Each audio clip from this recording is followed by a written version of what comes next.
2021년 유엔 가입 30주년을 맞이한 대한민국.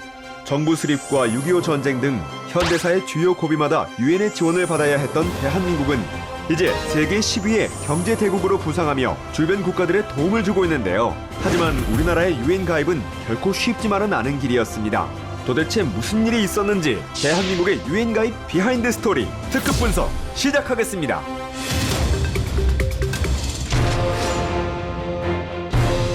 36년간의 일제의 쇠사슬에서 한반도가 해방되자 1945년 8월 15일 자유와 독립을 맞이한 대한민국. 그리고 같은 해 10월 24일 2차 세계대전 이후 국제 평화와 안전의 유지 등 인류 평화를 위해 출범한 국제연합 유엔. 그렇게 유엔과 대한민국의 특별한 인연이 시작되었습니다. 1945년 광복 이후 남북 공동정부 수립 계획이 무산되면서 우리나라는 1948년 5월 10일 단독으로 총선거를 실시했고 전 세계가 지켜본 가운데 대한민국 정부 수립을 하게 됩니다. 이때 유엔은 대한민국 정부를 한반도 유일의 합법 정부로 인정했는데요.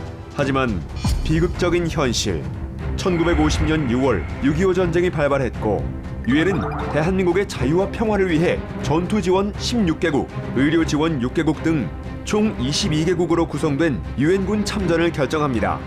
평화를 되찾기 위한 유엔과 대한민국의 노력은 계속됐지만 1953년 휴전 이후 한반도의 분단은 고착되었고 남과 북의 대립은 국제사회에서 합법적 정부로 인정받기 위한 외교 대결의 성격을 띠게 되는데요. 남북은 국제사회 일원으로 인정받고 상대와의 체제 경쟁에서 우위를 점하기 위해 유엔 가입 총력전을 펼치게 됩니다. 우리 정부는 유엔 가입을 위해 상당한 시간에 걸쳐 많은 노력을 해왔습니다. 대한민국 정부 수립 후 최초로 1949년 1월 유엔 가입을 신청했지만 안전보장이사회 표결에서 압도적인 지지를 받았음에도 불구하고 소련의 거부권 행사로 부결됐는데요. 그 이후 미국 등 서방 국가들의 주도로 유엔 가입을 위한 결의안의 압도적인 채택과 이에 기초한 안전보장이사회 재심을 지속적으로 추진했지만 소련의 반대로 번번이 실패하고 말았습니다. 당시 소련은 유엔 안전보장이사회의 상임이사국이었는데요. 상임이사국 만장일치제로 운영되는 안보리에서 소련의 반대는 매번 우리의 발목을 잡을 수밖에 없었던 것입니다. 소련이 이처럼 우리의 유엔 가입을 반대한 이유는 무엇이었을까요? 공식적인 이유는 대한민국을 국가로 인정하지 않아서였습니다.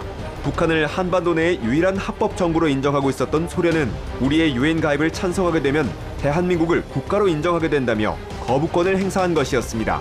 단독으로 유엔 가입이 사실상 불가능한 상황이 지속되자 우리 정부는 1973년 북한과 유엔 동시 가입을 추진하게 됩니다. 그러나 당시 북한은 남북이 따로 유엔에 가입할 경우 분단을 고착화한다며 이를 받아들이지 않았고 1975년 또 한 번의 가입 시도 또한 좌절되고 마는데요.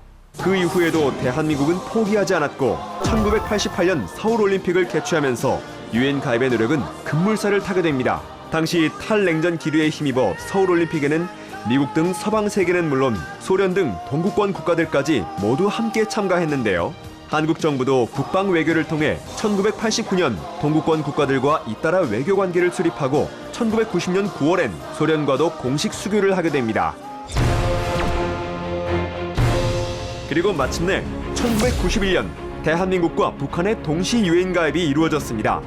1949년 제출했던 유엔 가입 신청이 42년의 시간이 지난 1991년에야 승인된 것인데요. 1991년 9월 17일 열린 제46차 유엔 총회에서 대한민국과 북한의 유엔 가입안이 당시 159개 전 회원국의 만장일치로 승인되었습니다. 이후 우리 군은 유엔 회원국으로 PKO, 유엔 평화유지군 활동을 시작하게 되는데요. 1993년 7월 소말리아 상록수 부대를 시작으로 앙골라, 동티모르, 레바논, 하이티, 남수단 등 많은 나라에서 국제 평화 유지와 유엔 협력에 기여했습니다. 1995년 안전보장이사회 비상임 이사국으로 선출되고 2001년 총회 의장국을 맡는 등 유엔에서 빠르게 입지를 굳혀나간 대한민국.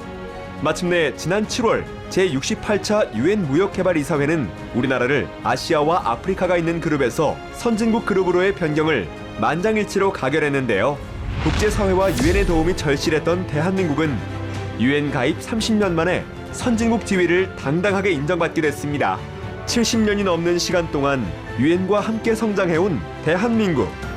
10월 24일 국제연합일을 맞아 앞으로도 국제 평화와 번영에 기여하며 새로운 시대를 함께 열어가길 기원합니다.